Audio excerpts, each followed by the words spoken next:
Hello everyone, welcome back to my channel. आज की video में हम डिस्कस करेंगे nursing foundation unit nursing theory. I know I am very late about this video, but nursing theories के लिए बहुत ज़्यादा डाउट थे, बहुत ज़्यादा पॉइंट्स भी थे, इसीलिए नर्सिंग थ्योरी की वीडियो आना बहुत ज़्यादा ज़रूरी था। नर्सिंग थ्योरीज में अगर मैं बात करूँ तो आपकी तीन इंपॉर्टेंट थ्योरी हैं, Oram theory, Nightingale theory and Roy theory. आज की वीडियो में हम डिस्कस करेंगे ओरम थ्योरी। आपके एग्जाम में फाउंडेशन में कोई एक थ्योरी आ सकती है, आपको तीनों करनी है, अच्छे से करिएगा। आपको जो इनके पॉइंट्स अगर वो पता चल गए तो आप इसके अंदर में अपने आप से हेडिंग करके लिख सकते हैं। अगर आपका कोई भी डाउट है यूनिट नर्सिंग थ्योरी से रिलेटेड, आप कमेंट बॉक्स में मेंशन कर दीजिएगा।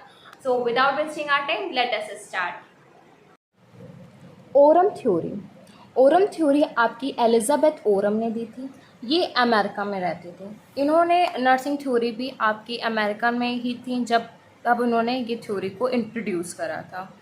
अब थोड़ी सी हिस्ट्री जानेंगे हम लोग एलिजाबेथ ओरम की। वैसे आप कोई भी थ्योरी लिखेंगे तो थ्योरी जिसने भी दी है उसके बारे में आपको पता होना चाहिए, क्योंकि आपके एमसीक्यू में ये क्वेश्चन अराइज हो सकते हैं, राइट।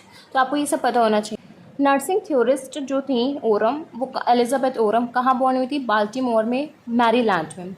उन्होंने स्टार्ट करा था नर्सिंग कैरियर को कहाँ से?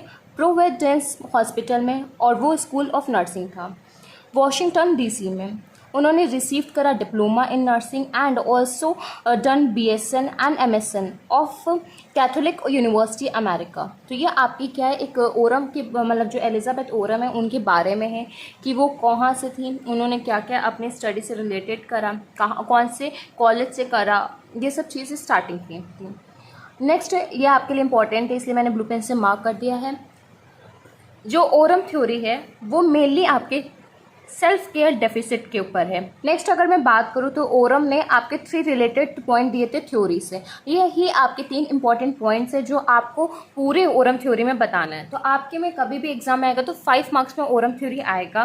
कोई भी थ्योरी आएगी, ओरम थ्योरी, नाइटिंगेल थ्योरी और आपकी रॉय थ्योरी, तो उसका मार्क्स में आ सकती है, जैसे 2-3 मार्क्स में भी आ सकती है, ऐसा फिक्स मत रखिएगा।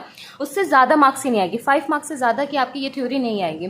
तो हम आपको 5 मार्क्स के हिसाब से बता रहे हैं आपको क्या लिखना है। तो सबसे पहले आप इंट्रोडक्शन लिखेंगे, और इंट्रोडक्शन के बाद में आप इंट्रोडक्शन में इतना आप लिखेंगे। इंट्रोडक्शन के बाद में आप ओरम के सेल्फ केयर डेफिसिट के जो 3 पॉइंट्स हैं आप उनको लिखेंगे। ये 3 को आप प्रेजेंट करके लिखेंगे तो आपका स्पेस भी फिल होगा और साथ में आप इसको अच्छे से प्रेजेंट कर पाएंगे। नेक्स्ट जो इन्होंने 3 पॉइंट्स दिए हैं वो है आपका सबसे पहला पॉइंट है theory of self care. Next point आपका theory of self care deficit. फिर आपका थ्योरी ऑफ नर्सिंग सिस्टम। तो पहले वाले में हम जानेंगे कि सेल्फ केयर क्या होता है, सेल्फ केयर की एजेंसीज क्या होती हैं, और थेरापेटिक सेल्फ केयर की डिमांड क्या क्या होती है। आप डेवलपमेंट, हेल्थ और डेविएशन यूनिवर्सल में सेल्फ केयर को कैसे वर्क करते हो। साथ ही साथ आप जो सेल्फ केयर है उसको कैसे लर्न करो, कैसे ओरिएंट करो अपने इंडिविजुअल एक्टिविटीज़ में। तो ये आपका पहले पॉइंट में आ जाएगा जिसको हमने कहा है थ्योरी ऑफ सेल्फ केयर, जो कि डिस्क्राइब और एक्सप्लेन करेगा सेल्फ केयर के बारे में कि सेल्फ केयर क्या होता है, कैसे होता है, आप उसको कैसे एक्वायर करोगे और कैसे मेंटेन करोगे। तो ये आपके अंदर आ जाएगा theory of self care first point में। नेक्स्ट पॉइंट आपका है theory of self care deficit. जब सेल्फ केयर के बारे में आपको पता चल गया तो उसकी डेफिशिएंसी मतलब उसकी कमी से क्या क्या होगा। तो सबसे पहले तो आपको ये पता होना चाहिए कि सेल्फ केयर डेफिसिट होता क्या है, मतलब कि डेफिनेशन आपके तरीके से पता होना चाहिए। फिर why people can be helped through nursing. अब सेल्फ केयर डेफिसिट है, फॉर एग्जाम्पल आप नर्सिंग में पढ़ रहे हो ना, तो नर्सिंग में क्या इफेक्ट पड़ता है। अब कोई एक पर्सन है जो सेल्फ केयर डेफिसिट है तो नर्स उसकी कैसे हेल्प कर सकती हैं।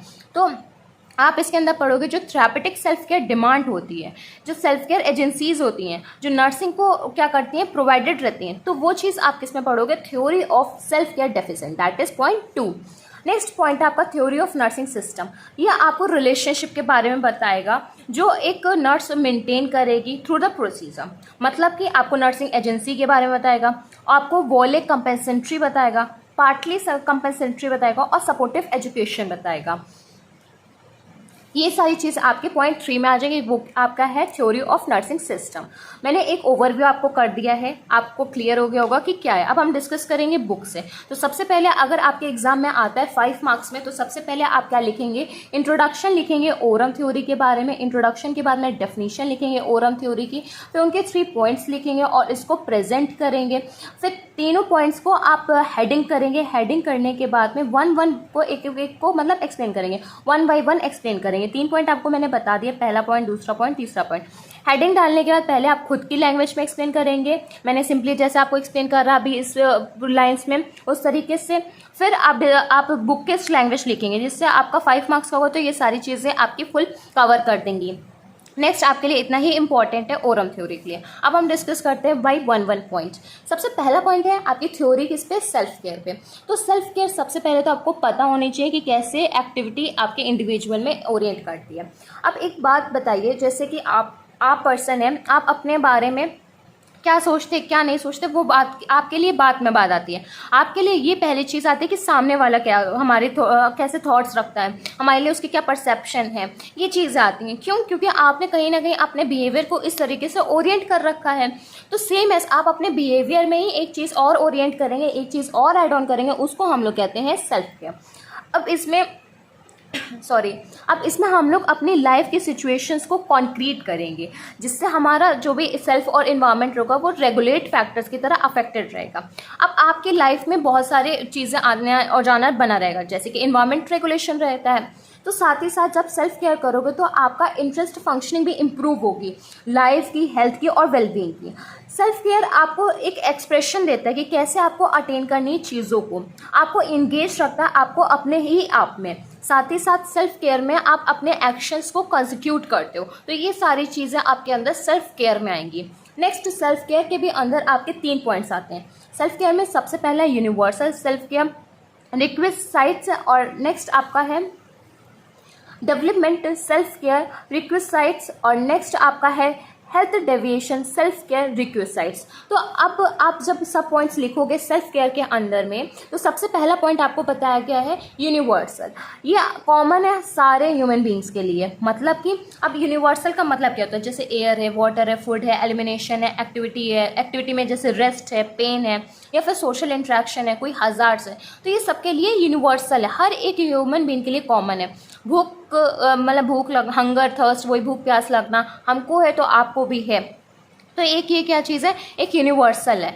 इसमें आपका यूनिवर्सल सेल्फ केयर आता है, इसमें हर कोई इस चीज़ में केयर करता है, ध्यान रखता है अपने आप की। अगर आपको भूख लगी तो आप खाना ऑर्डर करोगे, नहीं तो आप बनाओगे, नहीं तो आप किसी से हेल्प लोगे, तो वो एक कॉमन चीज़ है यूनिवर्सल सेल्फ केयर की। फिर एक है डेवलपमेंट, इसमें आपको सेल्फ केयर को प्रमोट करने के लिए डेवलप करना पड़ता है। अब डेवलप करने का मतलब ये होता है आप पहले तो प्रमोट करोगे लाइफ के और मैच्योरेशन को, जो आपका मैच्योरेशन और प्रिवेंट कंडीशंस होती हैं वही आपको हर एक चीज़ के लिए डेवलप करती हैं। अब जो बुकिश लैंग्वेज होती है वो थोड़ी सी डिफिकल्ट है, लेकिन अगर आप खुद से समझोगे तो आपको पॉइंट से समझ में आ रहा है। सबसे पहले सेल्फ केयर में आप खुद की केयर करना सीखोगे, खुद को ही समझाओगे और खुद को ओरिएंट करोगे खुद के लिए। नेक्स्ट पहला पॉइंट आपका सेल्फ केयर में जो आया है वो है यूनिवर्सल। यूनिवर्सल में जितनी भी यूनिवर्स में जितनी भी चीज़ें प्रेजेंट है, जितने भी आपके इन्वायरमेंटल फैक्टर है, वो कॉमन है हर एक ह्यूमन बीइंग के लिए, आपको अलग से कुछ नहीं मिला है। आप हर एक चीज़ के लिए धीरे धीरे अपनी लाइफ के स्टेज में सीखते हो और उसको कोप आउट करके उसे मैनेज करते हो, कहीं ना कहीं तभी तो आपके अंदर सेल्फ केयर डेवलप होता है। नेक्स्ट क्या है, डेवलपमेंट करना। अब आपके अंदर जो चीज़ यूनिवर्सल थी वो तो आपने धीरे धीरे कर लिया, अब आपको डेवलप करनी पड़ेगी। अब आपको अपने प्रोसेस को प्रोसीड करने के लिए सबसे पहले तो जितनी भी आपकी कंडीशन उसको प्रिवेंट करना होगा, और जो भी इफेक्ट आप पे पड़ रहे हैं उसको मैच्योरली आपको अफेक्ट ना होते हुए डेवलप करना है। नेक्स्ट पॉइंट है हेल्थ डेविएशन। अब हेल्थ डेविएशन का क्या है, अब ओरम का मतलब था कोई भी इंजरी हो रही है या फिर कोई भी डिजीज़ हो रही है, उस टाइम पे आपका साइकोलॉजिकल और फिजियोलॉजिकल पूरा मैकेनिज्म डिस्टर्ब हो जाता है, लेकिन उस टाइम पे भी आपको अपने सेल्फ केयर पे बहुत ध्यान देनी है। इसके नाम से क्लियर हो रहा है, हेल्थ का डेविएशन तब आपको डिजीज़ और इंजरी इफेक्ट करेगी, साथ ही साथ आपका फिजिकल और साइकोलॉजिकल मैकेनिज्म भी डिस्टर्ब हो जाता है। फॉर एग्जाम्पल अभी आपका फ्रैक्चर हुआ तो आप ना मोबिलिटी कर पाओगे और आपको कितनी प्रॉब्लम होगी, साइकोलॉजिकल आपको स्ट्रेस बना ही रहेगा, तो ये कहीं ना कहीं क्या करा, अफेक्ट करा। लेकिन आपको अफेक्ट नहीं होना है और उस डिस्कम्फर्ट फ्रस्ट्रेशन को अपने टेम्परेरी सीरियस पे रख के और आपको क्या करना है, आगे मूव ऑन करना है। मूव ऑन करने का मतलब सिंपल नहीं होता है इग्नोरेंस, आपको सीरियसली अफेक्ट नहीं होना उस इंडिविजुअल से, अपनी फंक्शनिंग को मेंटेन करना है और सेल्फ केयर को मोटिवेट करना है, जिससे आपका ओरम थ्योरी का जो फर्स्ट पॉइंट है सेल्फ केयर का, आप उसको क्लियर कर सकते हैं। नेक्स्ट हम डिस्कस करेंगे ओरम थ्योरी का सेकंड पॉइंट, जो कि है theory of self care deficit. अब अभी आपने सीखा सेल्फ केयर क्या होता है, अब आप सीख रहे हैं कि सेल्फ केयर डेफिसिट क्या होता है। अगर मैं बात करूँ सेल्फ केयर डेफिसिट का, तो ये तब अगर होता है जब पर्सन अपनी खुद की सेल्फ केयर नहीं रख रहा है। मतलब कि अब पर्सन कोई कंडीशन ऐसी डेवलप हो गई, अब जैसे पेशेंट अनकॉन्शियस है तो वो नहीं कर सकता, या पेशेंट हार्ट ब्रोकन है तब अपने उस टाइम पे कोमा कंडीशन में चला जाएगा तो अपनी केयर नहीं कर पाएगा। Split split split split split. Self care deficient, अब इसमें क्या होता है, ये तब अगर होती है जब पर्सन खुद की केयर नहीं कर पाता है। जो खुद की सेल्फ केयर नहीं कर पाता इसका मतलब है पर्सन को कोई प्रॉब्लम है, मतलब या तो कोई डिजीज़ कंडीशन हो सके या कोई इंजरी हो सके, या फिर उसको वो सेल्फ केयर डाउट आ चुका है जो उसको डेवलप नहीं करना चाहिए था। इस टाइम पे हम उसको गाइड, सपोर्ट और टीचिंग भी करते हैं, साथ ही साथ हम उनके लिए काउंसलिंग भी करते हैं। अब उनको डिमांड जो होती है ना वो फुलफिल करने के लिए हम लोग उनको हेल्प भी करते हैं। तो सेल्फ केयर डेफिसिट में रिफर्स करता है जो रिलेशनशिप बिटवीन होता है ह्यूमन का प्रॉपर्टी से और थेरापेटिक सेल्फ केयर डिमांड से। तो ये कंडीशन में तब आपका डेवलप करता है। अगर मैं बात करूँ सिंपली, जो सेल्फ केयर डिमांड और जो सेल्फ केयर एजेंसीज आती हैं ये आपके अंडर वर्क करती हैं थ्योरी ऑफ सेल्फ केयर में। आप इसमें देख सकते हैं, आपको इसमें सिंपली मेंशन कर रहा है। जैसे जो theory of self care deficient है इसके अंदर ही आपके आते हैं सेल्फ केयर डिमांड और सेल्फ केयर एजेंसीज।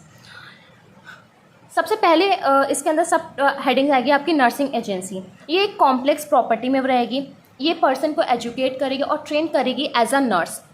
जैसे कि आप कह सकते हैं एक कॉलेज जो आपको कोर्सेज कराते हैं जिसमें आपको पूरी ट्रेनिंग करता है, पूरी नॉलेज देता है और आपको पूरे इफेक्टिव वे से कराता है, राइट। तो आपको नर्सिंग एजेंसी से आए तो आप एजेंसी से एक कॉलेज कर दीजिएगा, आपको क्लियर हो जाएगा कि किस तरीके से ये वर्क करता है। जो आपका नेक्स्ट पॉइंट था ओरम थ्योरी में, theory of self care deficit, उसके अंदर सिर्फ आपका एक ही टॉपिक भी है जो है नर्सिंग एजेंसी। नेक्स्ट हम डिस्कस करेंगे थ्योरी ऑफ नर्सिंग सिस्टम। आप मेंटेन करोगे, प्रमोट करोगे, तो ये सारी चीज़ किसके अंदर में आएंगे, आपके थर्ड पॉइंट जो कि आपका है नर्सिंग सिस्टम। नेक्स्ट जो नर्सिंग सिस्टम है उसमें भी आपके 3 टाइप्स आ रहे हैं जो कि डिस्क्राइब करे गए हैं ओरम के अकॉर्डिंग। अगर आपके पास टाइम हो तो आप इनको एक्सप्लेन करिएगा, ये तीनों पॉइंट्स को ना हो तो आप उसको स्किप भी कर सकते हैं। अगर आपके ओरम थ्योरी ज़्यादा मार्क्स में आ रही है तो आपको ये तीनों को एक्सप्लेन करना भी ज़रूरी है। तो सबसे पहले है whole compensatory nursing system, next है पार्शियल, नेक्स्ट है सपोर्टिव एजुकेटिव नर्सिंग सिस्टम। तो जो आपका पहला पॉइंट है होली कंपनसेटरी नर्सिंग सिस्टम, इसमें क्या होता है जो नर्स होती है वो उनको कंपनसेट करना होता है पेशेंट के टोटल इनएबिलिटी को। मतलब कि जो पेशेंट ऐसे भी होते हैं जैसे कि फॉर एग्जांपल एम्पुटेट पेशेंट है जिनका एक लिम्ब अपर लिम्ब या फिर लोअर लिम्ब एम्पुटेट कर देते हैं, उनको सेल्फ केयर डेफिशिएंट भी होता है और उनको नर्सिंग की ज़्यादा नीड होती है। उस टाइम पे आपको कंपनसेट करके पेशेंट की पूरी इनएबिलिटी को इग्नोर करके और उनकी सेल्फ केयर एक्टिविटीज़ को हेल्प करना है जिससे उनके मूवमेंट और जिससे उनकी फिजिकल और साइकोलॉजिकल पूरा कंप्लीट हो जाए। नेक्स्ट पार्शियल में क्या आता है, जो नर्स और पेशेंट होती है वो दोनों मतलब परफॉर्म करते हैं केयर को, मतलब कि जो भी पेशेंट है वो अपनी भी केयर करेगा, और जो नर्स है वो पेशेंट की भी केयर करेगी। अब इसका मतलब क्या है, अभी थोड़ा सा कंफ्यूजन क्रिएट कर रहा है लेकिन पार्शियल से ही समझ में आ रहा है। इसमें होल नहीं था, जो भी पेशेंट होगा उसको नर्स, इसमें भी पेशेंट है, इसमें भी पेशेंट है, अब आपको क्लियर होगा। इसमें नर्स फुल्ली वर्क करेगी, इस पर नर्स पार्शली वर्क करेगी। इसमें एग्जांपल आ गया आपका एम्पुटेट का, और इसमें एग्जांपल आप देख सकते हैं कि कोई भी पेशेंट है जो बेड रिडन है, उसमें बेड रिडन पर्सन अपना काम कर सकते हैं लेकिन बेड रिडन पर्सन को आप भी वर्क करोगे जो कि आपका आ जाएगा पार्शियल में। नेक्स्ट है सपोर्टिंग। सपोर्टिंग में क्या होता है, आप इसको एजुकेट करोगे, जैसे हम लोग पेशेंट एजुकेशन करते हैं ना, तो पेशेंट एजुकेशन का जितना भी वर्क रहेगा वो सब आप करोगे इसमें, और वो सारी चीज़ें आपकी मेंटेन करेंगे, और मेंटेन करने के बाद में आप ये कह सकते हो कि ये आपकी सेल्फ केयर डेफिशिएंट को जो भी आपके थे सेकंड रो उसको मिनिमाइज करेंगे और उसको क्या करेंगे, प्रमोट करेंगे। जिसमें आप क्या यूज़ कर सकते हो, टीचिंग का यूज़ कर सकते हो, टीचिंग मेथड का यूज़ कर सकते हो, सपोर्टिंग मेथड का यूज़ कर सकते हो। नेक्स्ट एक फिगर डायग्राम है जिसमें 3 टाइप्स की जो नर्सिंग सिस्टम है वो बिल्कुल मेंशन है। जैसे कि सबसे पहले आपका आता है theory of self care, theory of self care के बाद में फिर आता है theory of self care deficit, फिर थ्योरी ऑफ नर्सिंग सिस्टम। जो आपका थ्योरी ऑफ सेल्फ केयर है उसमें आपका पार्शियल, फुली और एजुकेशनल सिस्टम आता है। लिए इतना आपका कंटेंट सफिशिएंट है। आपको इंट्रोडक्शन लिखना है, डेफिनेशन लिखना है, 3 पॉइंट्स को मेंशन करना है प्रेजेंट करके, फिर 3 पॉइंट को हेडिंग वाइज करना है, प्लस सब हेडिंग्स जो आपके बुक में मेंशन करी, जो एक्सप्लेन करी, वो आपको लिखना है।